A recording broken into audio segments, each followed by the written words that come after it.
झारखंड की खान सचिव पूजा सिंघल से ईडी आज पूछताछ कर रही है। उनके पति अभिषेक झा और सीए सुमन सिंह से लगभग 20 घंटे की पूछताछ के बाद उन्हें ईडी ऑफिस बुलाया गया। 11 बजे के करीब पूजा सिंघल एनफोर्समेंट डायरेक्टरेट के कार्यालय पहुंचे। उनके साथ उनके पति और पल्स अस्पताल के मालिक अभिषेक झा भी पहुंचे। उससे पहले अभिषेक के सीए सुमन सिंह को भी ईडी दफ्तर बुलाया गया। ईडी की टीम मनरेगा घोटाले के केस में विजिलेंस कोर्ट में दर्ज 16 एफआईआर का रिव्यू कर रही है। साथ ही पूजा सिंघल और अभिषेक झा के बैंक स्टेटमेंट की भी जांच की जा रही है। इसके लिए बैंक ऑफ इंडिया के 2 अधिकारियों को भी ईडी के कार्यालय बुलाया गया है। बैंक अधिकारी 2 बड़ी फाइलें लेकर ईडी दफ्तर पहुंचे। तस्वीरें आपको दिखा रहे हैं। Bank of India main road शाखा से जुड़े हुए दोनों अधिकारी बताए जा रहे हैं। दरअसल सुमन कुमार ने रिमांड पर लेने के वक्त बताया था कि पूजा सिंघल के अकाउंट में भारी मात्रा में नगद जमा है और ये उनकी सैलरी से ज्यादा है। ये भी खबर है कि पूछताछ के बाद ईडी पूजा सिंघल और उनके पति अभिषेक झा को हिरासत में ले सकती है।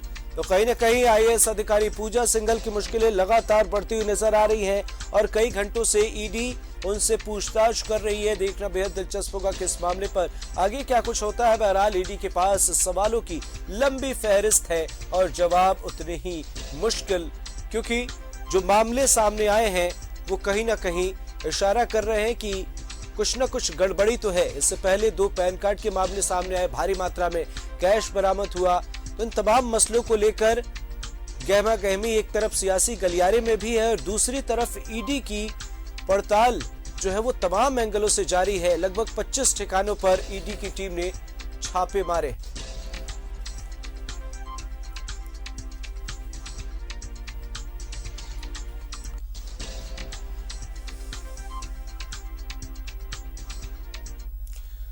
सहयोगी इमरान हमारे साथ लाइव जुड़े हुए राजधानी रांची से। इमरान, कैसी तस्वीर?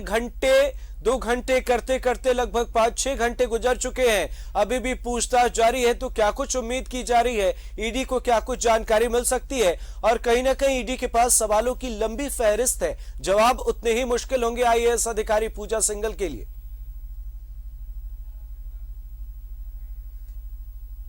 जिस तरह से इस पूरे पूछताछ की अगर हम बात करें तो आईएएस पूजा सिंघल से कई जो सवाल हैं वो पूछे जा रहे हैं, चाहे वो मनरेगा से जुड़े घोटाले की बात करें या फिर खनन से जुड़े मुद्दों की बात करें या फिर सीए सुमन कुमार के यहाँ से मिले करोड़ों रुपए की बात करें। तमाम चीजों को ध्यान में रखते हुए ईडी की लंबी सवालों की जो लिस्ट है उसे जो आईएएस अधिकारी पूजा सिंघल है वो गिरती हुई नजर आ रही है। इस पूरे मामले के अगर हम देखें तो कई सवाल पूछे गए हैं, जिसमें से सबसे जो महत्वपूर्ण था कि जो पैसे बरामद किए गए हैं सीए सुमन कुमार के यहाँ से, पूछा गया है कि क्या उनसे आपका कितना उससे रिश्ता जुड़ता है, इस पूरे पैसे से कितना कनेक्शन जुड़ता है, इस पूरे पैसे के लेन देन को लेकर के कई बार कई अलग अलग बैंक खातों में ट्रांसफर करने की बातें भी सामने आई है, पैसे के लेन देन की भी बातें सामने आई है।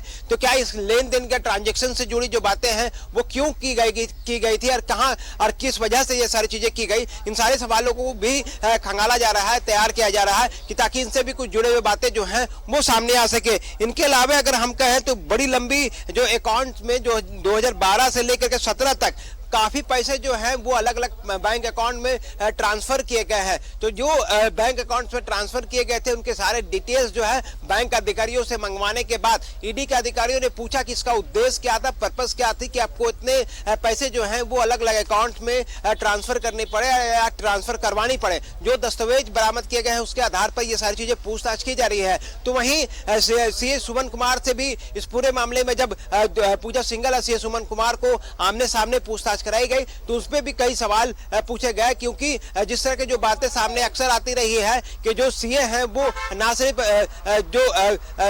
जिस तरह से पैसे बरामद किए गए हैं बल्कि जो पल्स हॉस्पिटल से जुड़े जो पैसे थे उनका निवेश से जुड़े भी दस्तावेज थे। इन तमाम चीजों को अगर हम देखें गौर से तो रांची से लेकर के खूंटी तक हुए मनरेगा घोटाले से जुड़े कई मुद्दे हैं। इन तमाम मुद्दों को लेकर के लगातार पूजा सिंघल से जो सवाल हैं वह लगातार की जा रही है। इसी के साथ साथ लगातार जिस तरह से पूछताछ के क्रम में हमें जो जानकारियां उपलब्ध हो पा रही है कि कई मुश्किलें जो हैं अब बढ़ने वाली हैं। यहाँ से फिर से सम्मन भेजते हुए पूजा सिंघल को एक बार फिर दूसरे दिन भी पूछताछ के लिए बुलाया जा सकता है, चूंकि कई सवाल जो हैं वो अधूरे हैं, कई सवाल के जवाब जो है वो पूजा सिंघल के द्वारा दी नहीं गई है। तो ऐसे में ये माना जा रहा है कि जब आगे पूछताछ की जाएगी तो सीए सुमन कुमार और जो पूजा सिंघल है, इन दोनों से काफी लंबी पूछताछ होगी। क्योंकि सुमन कुमार की बार बार जिक्र मैं इसलिए कर रहा हूं क्योंकि इनके जो रिमांड अवधि है वो लगभग समाप्ति की ओर है। तो ऐसे में कल या परसों सीए सुमन कुमार की रिमांड अवधि समाप्त होते ही उसे न्यायिक हिरासत में भेज दिया जाएगा। उसके लिए फिर दोबारा कोर्ट से रिमांड अवधि लेनी पड़ेगी। इसलिए प्रयास ये की जा रही है कि सुमन कुमार से जुड़े जितने मुद्दे हैं, जो भी बातें अब तक ने सुमन कुमार ने ईडी से कही है या फिर लिखित में जवाब दिया है, उन तमाम चीजों को जो है वो खंगालने के लिए ईडी के जो पूरे टीम है वो लगातार प्रयास कर रही है। तो कह सकते हैं कि आने वाले कुछ घंटों में और भी सारी तस्वीरें क्लियर हो जाएगी कि अंदर में और क्या कुछ हलचलें चल रही है। क्योंकि शाम का अब 5 बजने वाला है। ऐसे में किसी को भी अगर न्यायिक हिरासत में भेजने की प्रक्रिया ईडी की तरफ से की जाती है तो 6 से 7 बजे तक हलचलें तेज की हो सकती है। क्योंकि अब इससे जिस तरह से इस पूरे मामले में सीए सुमन कुमार पूजा सिंघल के पति के अलावा कई लोगों से जब पूछताछ की जा रही है तो आने उम्मीद जताई जा रही है कि कहीं ना कहीं जो मुसीबतें हैं वो बढ़ती हुई अब दिखेगी। जाहिर तौर पर इमरान, बहरहाल ये तो एक पक्ष हो गया। दूसरा पक्ष ये है कि कहीं ना कहीं जिस तरीके से जो कैश बरामद हुए सीए सुमन कुमार के पास से बरामद हुए, जो अस्पताल है वो आईएएस अधिकारी पूजा सिंघल के पति अभिषेक झा का है। अब ऐसे में एक तरफ इनके कार्यकाल से जुड़े हुए सवाल सामने आ रहे हैं और दूसरी तरफ क्या कुछ इनका पक्ष हो सकता है, इस पर भी अगर हम नजर डालें तो कहीं ना कहीं कार्यकाल को लेकर ये मुश्किलों में उलझती हुई नजर आ सकती है। क्योंकि कई ऐसे मामले हैं जिस पर अब सवाल उठने लगे। बिल्कुल, जिस तरह से लंबा जो शिकायतें हैं वो काफी है। क्योंकि बीच बीच में कई सरकार जब रही झारखंड में, उस दौरान भी पूजा सिंघल के कार्यकाल के दौरान कई आरोप लगते रहे, चाहे वो चतरा हो, खूंटी हो, रांची में सचिव और सेक्रेटरी के पद में रहते हुए कई घोटाले की जिक्र हो, या फिर सरकार स्तर से कई बार रिपोर्ट तलब किए गए हो या भ्रष्ट अधिकारियों की सूची में शामिल किया गया हो। तमाम चीजों को ध्यान में रखते हुए ये सारी चीजें जो है वो ईडी के पास है। ईडी के पास वो सारे गेंद है जिनके जरिए वो इस पूरे खेल को आसानी से खेल रहे हैं। क्योंकि इस पूरे मामले में ईडी के द्वारा जो कार्रवाई करनी थी, जो दस्तावेज तैयार करने थे, जितने एविडेंस उसे जुटाने थे, दस्तावेजों को जब्त करते हुए तमाम चीजों को अपने पास रखकर अब सिर्फ जो है ईडी के द्वारा लगातार सवालों के जो बौछार है वो देखने के लिए मिल रही है। तो कहीं ना कहीं जिस तरह से इस पूरे मामले में 3 लोगों का रोल सामने आया, 3 लोगों के रोल आने के बाद कई लोगों के भी नाम इस पूरे मामले में सामने आते रहे हैं। कई पूर्व आईएएस अधिकारी हो या फिर पूर्व कई कर्मचारी हो, कई लोगों के नामे सामने आई हैं। कई लोगों को कहीं ना कहीं और भी नाम सामने आ सकते हैं और ये भी देखना बेहद दिलचस्प होगा। बहरहाल बहुत बहुत शुक्रिया इन तमाम जानकारियों के लिए।